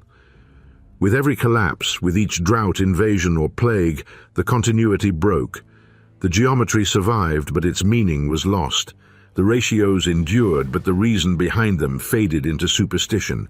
Now, standing among these stones, we can measure what they measured, calculate what they encoded, but we cannot feel what they felt. To them, a ratio was not a number, it was a prayer. Perhaps that is what we have forgotten. In our pursuit of understanding, we separate mind from matter, faith from formula. But in the ancient world, they were one. Geometry was not only the measure of reality, it was the language of the divine. When the builders of Angkor Wat aligned their towers to the heavens, when the architects of Giza angled their pyramids to true north, when the Tiwanaku masons carved perfect right angles into volcanic stone, they were all saying the same thing, that the structure of the cosmos is the structure of consciousness itself. Across continents, the myth endures, a quiet assertion that everything, from the orbit of planets to the beating of the human heart, moves in harmony with an unseen order. And perhaps that is the real secret of these ancient monuments. They were not built to glorify kings, nor to appease gods, nor to measure time. They were built to remind those who came after that the universe is knowable, that beauty, truth, and mathematics are one. But even this universal language can be forgotten. And when it was, humanity fell into silence, an age of darkness between discoveries. The stones remained, but their meaning faded, waiting for us to listen again. Now we must ask the question the ancients already answered. How does such knowledge survive the fall of civilizations?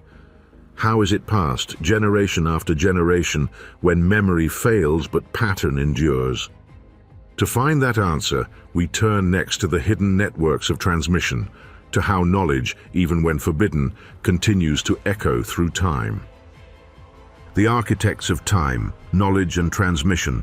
Civilizations rise, they build, they measure, they vanish. But knowledge, true knowledge, rarely disappears entirely. It travels, sometimes in stone, sometimes in song, sometimes in silence. The great architects of the past were not only builders of monuments but custodians of memory.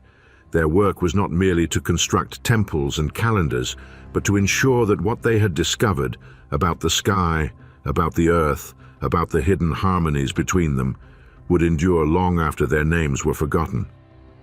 These were the architects of time, the unseen lineage of minds who understood that knowledge, if it is to survive the collapse of empires, must be encoded in form itself.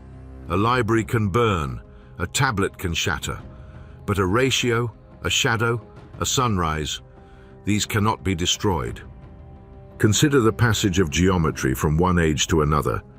The builders of Nabta Playa vanished into the desert, yet the same solstitial alignments reappeared centuries later along the Nile. The astronomer priests of Heliopolis measured the heavens using the same geometry that their Neolithic ancestors had already mapped in stone.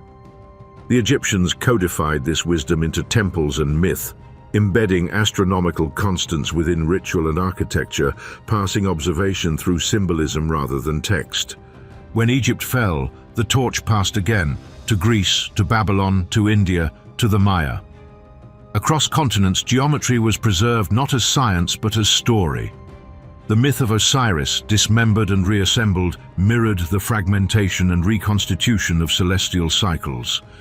The Hindu concept of Yuga, the great world ages, encoded the precession of the equinoxes. The Maya's long-count calendar measured the same cycles in days. The form changed, the mathematics did not. Every great civilization inherited fragments of a forgotten whole, each believing itself to be the first to discover what had always been known. The architects of time did not merely preserve data, they preserved pattern recognition. They understood that while languages and empires perish, mathematics persists, that the ratio of a circle, the movement of a shadow, the tilt of Earth's axis would remain long after their civilizations crumbled to dust. And so they built monuments as memory machines, structures that could teach without words.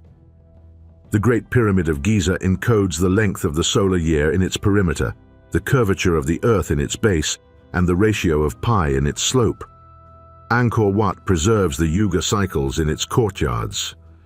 Stonehenge measures the moon. Chaco Canyon tracks the standstill of the lunar orbit. These are not coincidences, they are chapters of the same story, written in the universal language of number.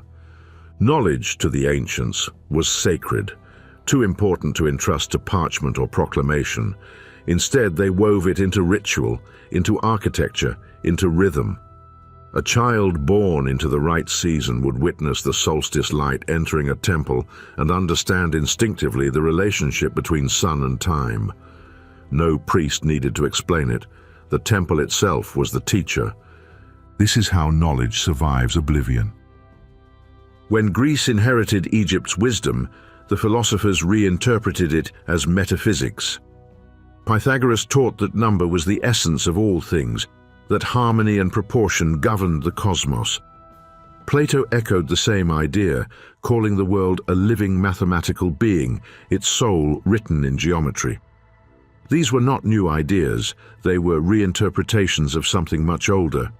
The belief that the structure of the universe could be known through measure, and that by understanding it, humanity could align itself with the divine. Even as science and spirituality diverged, this lineage persisted, quietly, invisibly. From Alexandria's library to the workshops of Baghdad, from Roman engineers to medieval cathedral builders, the ancient ratios never died. They resurfaced in the arches of Gothic cathedrals, in the domes of the Renaissance, in the equations of Kepler and Newton. The architects of time worked through centuries, anonymous and tireless, ensuring that the golden thread of geometry was never entirely severed. But not all transmission is direct. Some of it lies buried within myth itself, encoded as metaphor, awaiting rediscovery. The serpent that circles the world, Ouroboros, symbolizes the precessional cycle of 25,920 years. The great flood myths, from the Epic of Gilgamesh to the Bible, may preserve memories of rapid climate shifts at the end of the last ice age. The phoenix that burns and is reborn echoes the rise and fall of civilizations themselves. Every story, every legend, carries fragments of data disguised as divine narrative. The ancients knew that memory is fragile. They understood that power corrupts knowledge, and that truth must sometimes be hidden to endure. That is why sacred geometry was cloaked in religion, why cosmic cycles were taught as parable.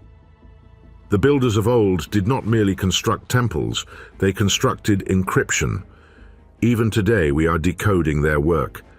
Astronomers have rediscovered alignments long dismissed as superstition, Mathematicians find irrational constants embedded in ancient designs. Archaeologists unearth forgotten metrologies that link continents. And with every discovery, we come closer to realizing that what we call progress may be the rediscovery of a cycle, that we are not the culmination of human thought, but another phase within its eternal rotation. To study the monuments of the ancients is to confront the possibility that intelligence has risen and fallen many times, that history is less a straight line than a spiral, endlessly circling the same truths. The architects of time understood this. They built not for their own generation, but for the ones that would come after the next collapse. They did not know who would read their code, only that someone eventually would. And now, here we are, decoding the geometry of the past with satellites and lasers, computers and algorithms, finally able to see what they built to be seen from above. The monuments are not simply structures, they are signals designed for eyes that could one day look down from the sky. Perhaps they knew this. Perhaps they built for us. To measure time is to measure loss, but also recurrence. Civilizations fall, and yet the constants remain. The number pi never changes. The solstice still divides the year. The same stars still cross the same horizon as they did when the first stones were raised. The knowledge was never lost, only waiting. We are the inheritors of their message. Whether we choose to listen determines whether the next cycle will remember us or forget us. For even now, as we build our towers of glass and circuits, we are still architects of time. Our satellites trace the same orbits, our clocks divide the same rotations, and like those before us, we may one day vanish, leaving behind only what we have built and what we have understood. The question is, what will endure of us? The ancients answered that question with stone, but not all their knowledge could be preserved. Much was erased by cataclysm, by conquest, by neglect. The next age inherited only fragments, the faint geometry of a forgotten symphony. And so we turn to what came after the light faded, when the monuments fell silent and the knowledge that once shaped the world was swallowed by darkness. The silence of the stones, what we've lost. There comes a moment in every civilization when the stones go silent, when the languages that once named them fade into dust, when the rituals that aligned them to the heavens are forgotten and their meaning becomes myth. What remains are the monuments, mute, immovable, and enduring, while everything else, even memory, dissolves. We live in that silence now. The great builders of the past measured the universe in stone, encoding within it their mathematics, their cosmology, their faith. But their equations have eroded, their stories have fractured, and their geometry, once a language of communion with the cosmos, has become a riddle. What they saw as divine order, we see as anomaly. What they experienced as revelation, we reduce to data. This is the silence of the stones, the gap between knowing and understanding. When the Library of Alexandria burned, it was more than parchment that turned to ash. It was continuity, the bridge between ages. Thousands of years of accumulated insight, gone in an instant. The knowledge of celestial mechanics, the records of civilizations before Egypt, the maps of forgotten worlds, all erased. And yet the irony is this: the stones survived. The pyramids still stood, the temples still aligned, the geometry still whispered. But no one remained who could interpret the song. We measure now what they once felt. We chart what they once worshipped. We categorize what they once called divine. The ancients saw mathematics not as abstraction, but as revelation, proof that the cosmos was alive and ordered. When they built, they were not constructing monuments to their gods. They were reconstructing the universe itself, in miniature. And when that knowledge died, something essential in humanity died with it. The fall of every great civilization, Sumer, Egypt, Greece, Rome, the Maya, follows the same pattern. Knowledge accumulates, power centralizes, complexity rises, then something fractures: drought, war, hubris, neglect, and the pattern collapses. The libraries burn, the scribes die, the secrets scatter. The next age inherits only fragments, enough to wonder but never to understand. And so begins another cycle of rediscovery, another climb toward truths already known and forgotten. The silence between these ages is not absence, but amnesia. When we look upon the ruins, Angkor's towers swallowed by jungle, Tiwanaku buried in dust, Stonehenge weathered by rain, we are not seeing relics of superstition. We are seeing the residue of understanding. The last words of a conversation humanity once had with the universe, before we forgot how to listen. There is something almost unbearable about that loss. The precision of their alignments, the harmony of their proportions, the elegance of their astronomical models, all point to a consciousness that saw the world as an integrated whole. We have divided it into disciplines: physics, geometry, religion, art. They saw no such boundaries. For them, to build was to pray, to measure was to know, and to know was to remember who we are in the cosmic order. But history is merciless. Floods erased entire coastlines, earthquakes buried cities, empires devoured each other. Conquerors looted the stones and called their makers primitive. The survivors, stripped of their heritage, told only stories, stories that over time became myth and then fantasy. The gods became metaphors, the science became magic, the silence deepened. Yet through that silence faint echoes remain, ratios that repeat in our architecture, constellations named by forgotten tongues, the persistence of sacred numbers 3, 4, 7, 12 in our calendars, our symphonies, our rituals. Even now, our modern cities unconsciously echo the geometry of the ancients. We align streets to cardinal directions. We mark time by solstices and equinoxes. We speak of harmony, balance, proportion, words inherited from those who built to mirror the heavens. Perhaps we never truly lost it. Perhaps we only stopped recognizing it. The ancients understood that destruction is part of the cycle, that every civilization, no matter how advanced, will one day fall into silence, and that silence too has purpose. The stones were never meant to speak forever. They were built to endure long enough for us to remember how to listen again. And we are listening again. In recent decades, with satellites and sensors, lasers and algorithms, we have begun to uncover what time tried to erase. We can now map the orientation of pyramids, measure the alignments of megaliths, reconstruct the calendars of vanished worlds. The mathematics hidden in these monuments are no longer invisible. The pattern is returning. The stones are speaking once more, not in myth, but in data. And as we decode their geometry, we glimpse a humbling truth. We were never the first to know these things. We are merely the latest to rediscover them. The ancients were not primitive, they were precise. They understood something we have only begun to relearn, that science without reverence is incomplete, and reverence without science is blind. The silence of the stones is not a void, it is an invitation. Each ruin is a question left behind for us to answer. Each alignment a reminder that we are part of something larger, cyclical, eternal.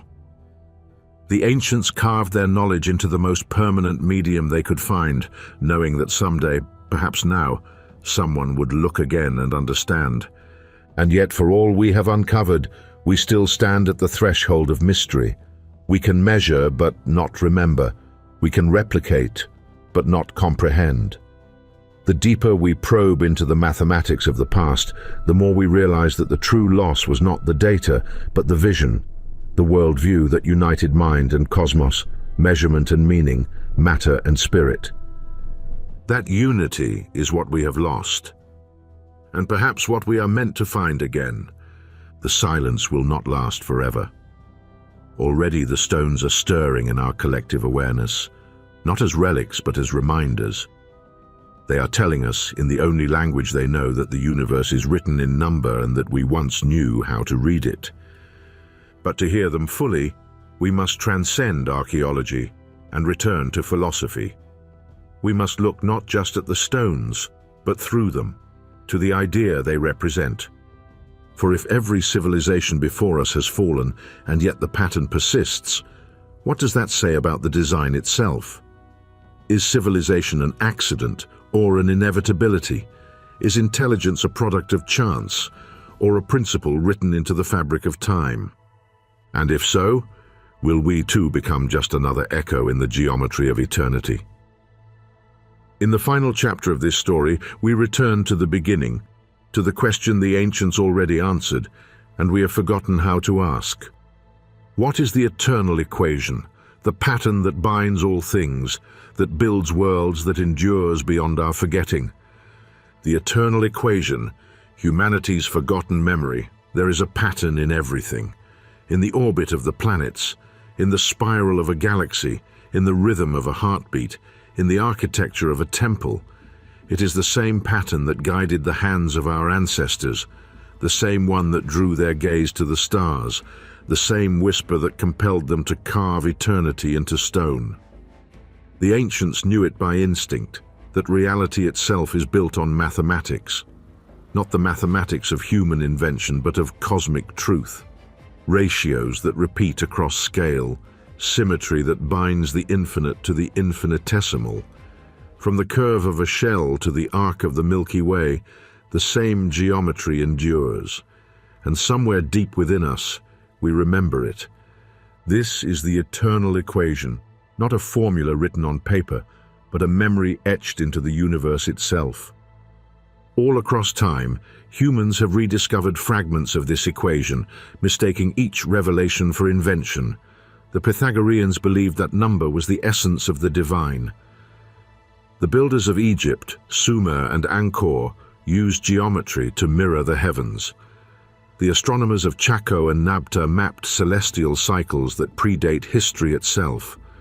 Every civilization believed it was deciphering the universe for the first time, never realizing that the knowledge already existed, buried beneath the sediment of forgetting. We are not the first to understand.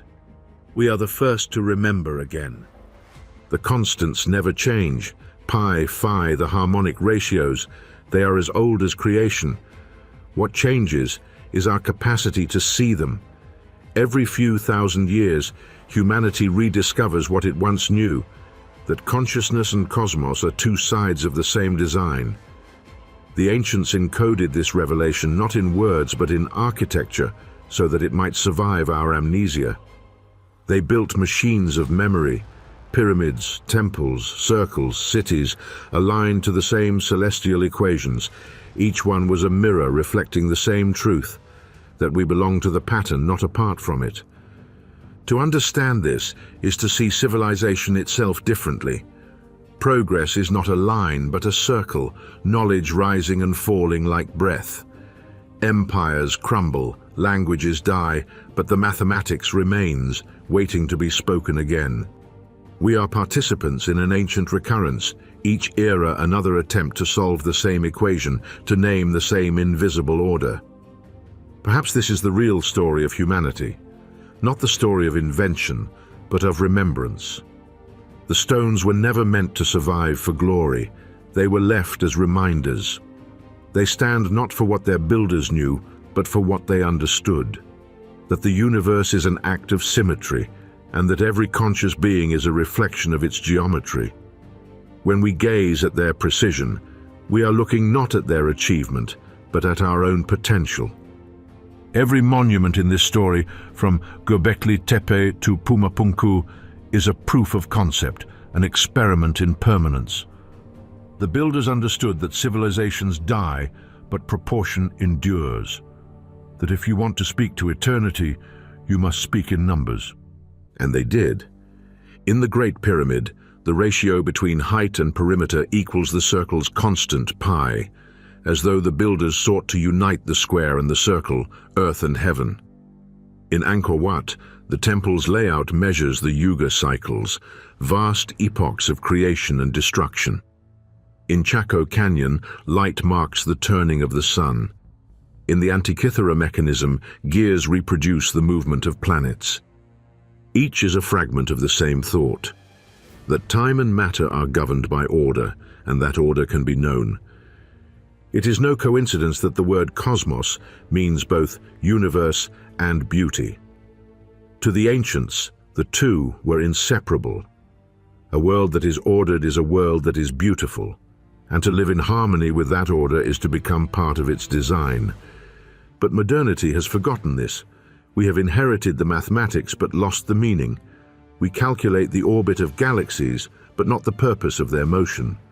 We build machines that model the universe, but forget that the universe itself is the model, a vast geometry through which consciousness moves, learning to see itself. The eternal equation was never meant to be solved. It was meant to be experienced. It is written not only in stone or star, but in us. The same proportions that shape the spiral of a fern shape the coils of our DNA. The same ratios that govern the orbit of moons govern the firing of neurons. We are, in a literal sense, expressions of the same mathematics we seek to understand. The universe does not contain order. It is order, unfolding through awareness. And perhaps that is the final revelation. The ancients did not worship the sun or the stars as gods. They recognized them as mirrors. In their geometry, they saw themselves. That is why they built, not for power, not for empire, but for remembrance. Every temple was a bridge between the finite and the infinite, every alignment a reminder that we too are celestial bodies in motion. The ancients sought to synchronize their lives with the cosmos because they understood the danger of forgetting. That when a civilization loses its alignment with the pattern, it falls into chaos. That is the silence we now inhabit, the distance between knowledge and wisdom. But the equation has never stopped speaking. It still hums beneath the surface of things, in the orbits of planets, in the frequencies of sound, in the beating of the human heart. We may drown it in noise, in haste, in the static of progress, but it is always there, waiting for rediscovery. The ancients left their monuments as tuning forks for civilization, to remind us of resonance, proportion, and purpose, to realign us should we drift too far. And we have drifted. Yet even now, as we build our digital towers and virtual cathedrals, the same impulse drives us, to find order in chaos, meaning in complexity, harmony in motion. We are still the same species that raised the first stones to the sky, trying to speak the language of eternity. In the end, the stones are not what matter. They are only the punctuation marks of an unfinished sentence, a message written across millennia, still being read. The eternal equation is not out there, it is here, in the ratio of thought and breath, of birth and death, of atom and star. We are its proof. And perhaps that was always the message hidden in the silence, that the universe remembers itself through us, that the pattern is conscious, that creation is not a beginning, but an ongoing act of recognition. Every civilization is a moment in that recognition. Every monument a mirror of awareness. Every collapse a pause before the next remembering. And someday when we too are gone, when our cities are dust and our machines are rust, something will remain. A constant, a ratio, a pattern.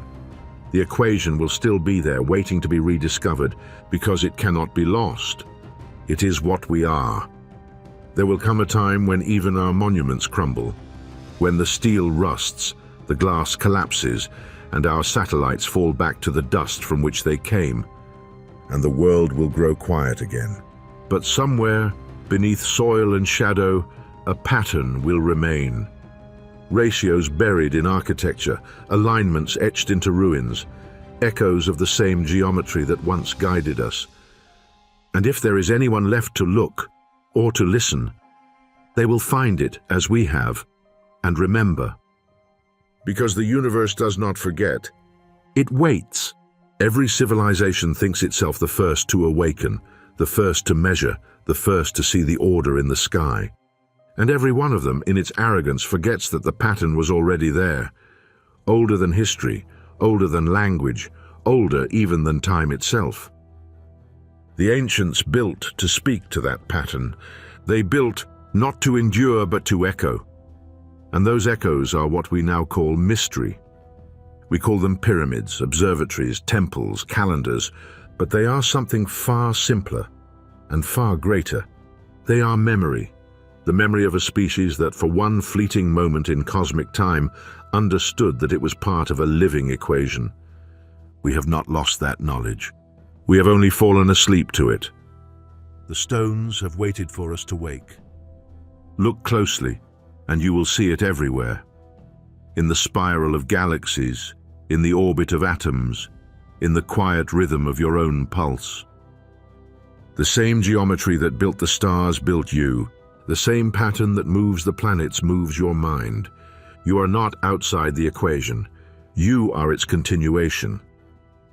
And when you are gone, when we are all gone, the pattern will remain as it always has. Waiting for the next eyes to open.